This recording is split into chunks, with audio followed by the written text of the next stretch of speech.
जय हिंद।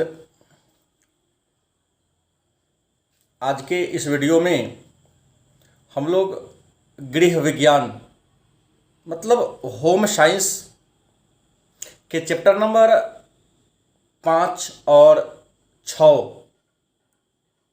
जिसका नाम है किशोरावस्था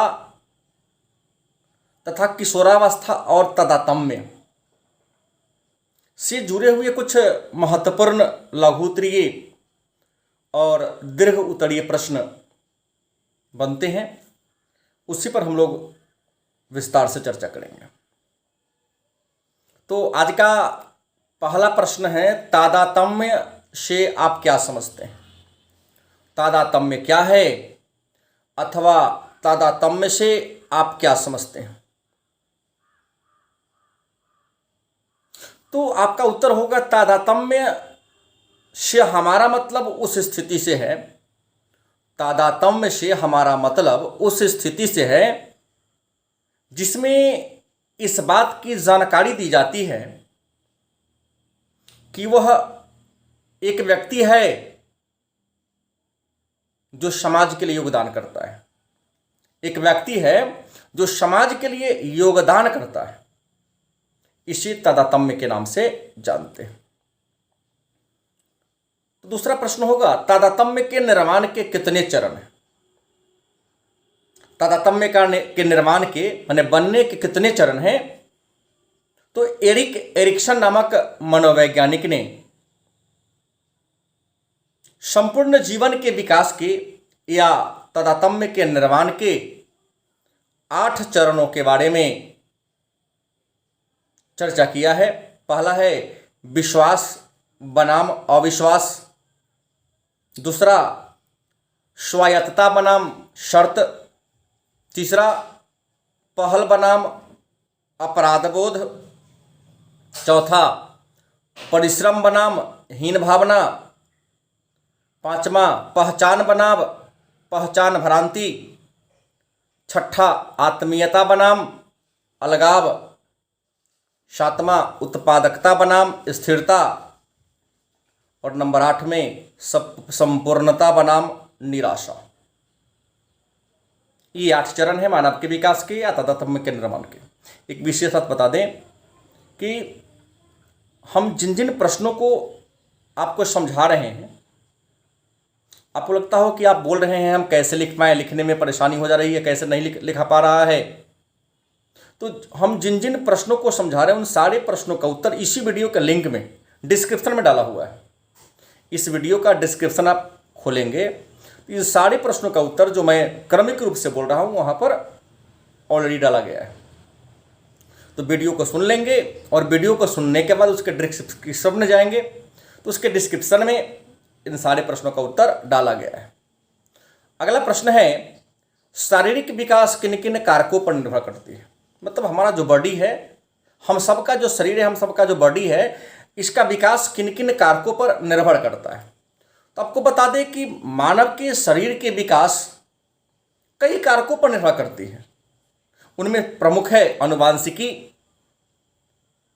जन्म के समय का आकार, पोषण का स्तर, शरीर का निर्माण, जन्म का क्रम, बच्चे का स्वभाव, सामाजिक वर्ग और जाति व्यवस्था।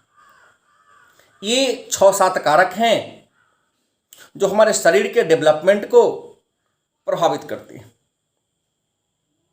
अगला प्रश्न है, प्राथमिक तथा लैंगिक विकास की विशेषता को बताइए। मतलब एक लड़का या लड़की में या किशोरावस्था में विपरीत लिंग के प्रति आकर्षण बढ़ता है, या इसकी पहचान क्या है? लैंगिक विकास हो रहा है, आप कैसे पहचान पाओगे? तो लैंगिक विकास के कई चरण हैं जो किशोरावस्था में प्रकट होता है। पहचान का तरीका है कि लैंगिक विकास का पहला चरण गुप्तांगों पर बाल आना प्रारंभ हो जाता है। दूसरा, लड़कियों की बात करें तो लड़कियों में मासिक धर्म चक्र की शुरुआत हो जाती है। लड़कों में यौन अंगों का तेजी से विकास होने लगता है। लड़का के चेहरा पर दाढ़ी मूछ मतलब बाल आने लगते हैं। उनके लड़कों की आवाज़ में परिवर्तन आ जाते हैं, लड़कियों की आवाज़ में ही परिवर्तन आ जाते हैं। चेहरा पर तिल ग्रंथि और पसीना ग्रंथि का विकास हो जाता है और लड़कियों के स्तनों का विकास प्रारंभ हो जाता है। ये लैंगिक विकास के पहचान है। अगला प्रश्न है, व्यक्तिगत विभिन्नता से आप क्या समझते हैं? व्यक्तिगत विभिन्नता से आप क्या समझते हैं? तो आपका उत्तर होगा, व्यक्तिगत विभिन्नता से हमारा मतलब है दो व्यक्ति के, मतलब दो अलग अलग व्यक्ति है तो दो अलग अलग व्यक्ति के रंग, रूप, आकार, प्रकार, स्वभाव, उठने बैठने, खाने पीने, बोलने चलने में जो अंतर होगा दो व्यक्ति के बीच, दो व्यक्ति के स्वभाव में, उठने बैठने में, खाने पीने में, रंग रूप में, लंबाई चौड़ाई में, मोटाई में, रहन सहन, बोलने चालने का जो ढंग है, जो अंतर होगा, उसी अंतर को हम व्यक्तिगत विभिन्नता के नाम से जानते हैं। फिर प्रश्न है, तो व्यक्तिगत विभिन्नता के क्या कारण है? दो व्यक्ति भिन्न भिन्न क्यों होता है? उस विभिन्नता के क्या कारण है? तो व्यक्तिगत विभिन्नता के कारण है, नंबर 1 आनुवांशिकता, दूसरा पर्यावरण, तीसरा लिंग भेद, चौथा आयु परिपक्वता, सामाजिक और आर्थिक स्तर और शिक्षा का स्तर। तो आनुवांशिकता, पर्यावरण, लिंग भेद, आयु परिपक्वता, सामाजिक और आर्थिक स्तर और शिक्षा का स्तर, ये व्यक्तिगत विभिन्नता को प्रभावित करने वाले कारक। अगला, संवेग क्या है? संवेग क्या है अथवा संवेग से आप क्या समझते हैं? आपका उत्तर होगा संवेग, जिसे अंग्रेजी में इमोशन कहते हैं। संवेग, जिसे अंग्रेजी में इमोशन कहते हैं।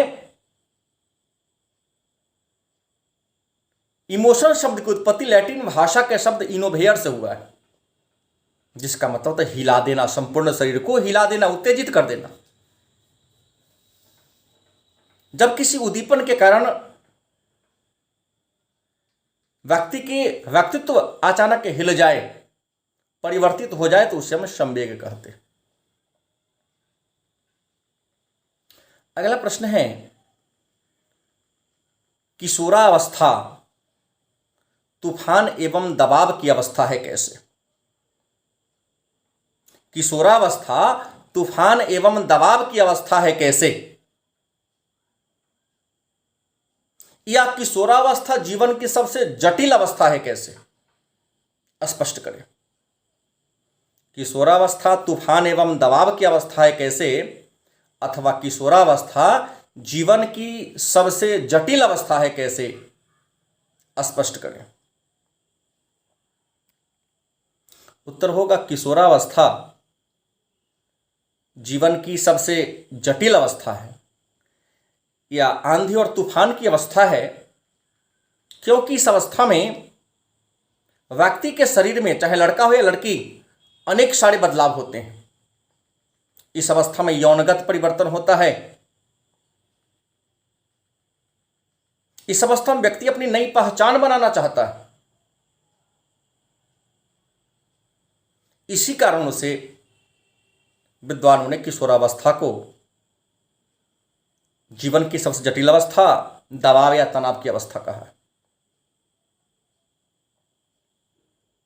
अगला प्रश्न है, किशोरावस्था में उत्पन्न होने वाले संवेग कौन कौन है? किशोरावस्था में उत्पन्न होने वाले संवेग कौन कौन हैं? आपका उत्तर होगा, किशोरावस्था में उत्पन्न होने वाले प्रमुख संवेग हैं क्रोध एवं आक्रामकता, दूसरा भय एवं आकुलता, तीसरा में ईर्ष्या, चौथा में प्रतियोगिता, पांचवा में स्नेह, छठा में हर्ष एवं प्रसन्नता। यह है किशोरावस्था में उत्पन्न होने वाले संवेग।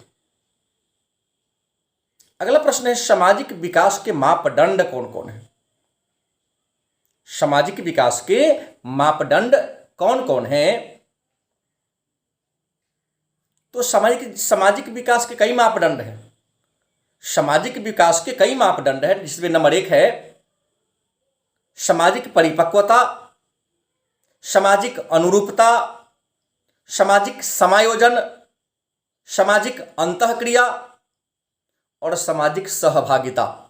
ध्यान देंगे, सामाजिक विकास के मापदंड है सामाजिक परिपक्वता, सामाजिक अनुरूपता, सामाजिक समायोजन, सामाजिक अंतःक्रिया, सामाजिक सहभागिता। और अंतिम प्रश्न है संज्ञानात्मक विकास की कौन कौन सी अवस्था है। हालांकि इसके बारे में हमने चैप्टर 1 में चर्चा किया है। जिन पियाजे नामक बाल मनोवैज्ञानिक ने इसके बारे में चर्चा किया है। तो संज्ञानात्मक विकास की कई अवस्थाएं हैं। नंबर 1 संवेदी गामक अवस्था, क्रिया पूर्वावस्था, साकार प्रक्रिया अवस्था और औपचारिक संक्रियात्मक अवस्था। ये रहा होम साइंस मतलब गृह विज्ञान चैप्टर 5 और 6 के प्रमुख प्रश्न। हम बीच में ही बोला हूँ, अभी भी बोल रहा हूँ, इस जितने भी प्रश्नों को मैं इस वीडियो में समझाया हूँ, इन सारे प्रश्नों का उत्तर इसी वीडियो के डिस्क्रिप्शन में डाला हुआ है। आप लोग डिस्क्रिप्शन को खोलकर इन सारे प्रश्नों का उत्तर ज़रूर लिख लेंगे। और जो मित्र होम साइंस आपके लिए हों और किसी कारण से नहीं देख पा रहे हों, इस वीडियो के लिंक को शेयर कर देंगे ताकि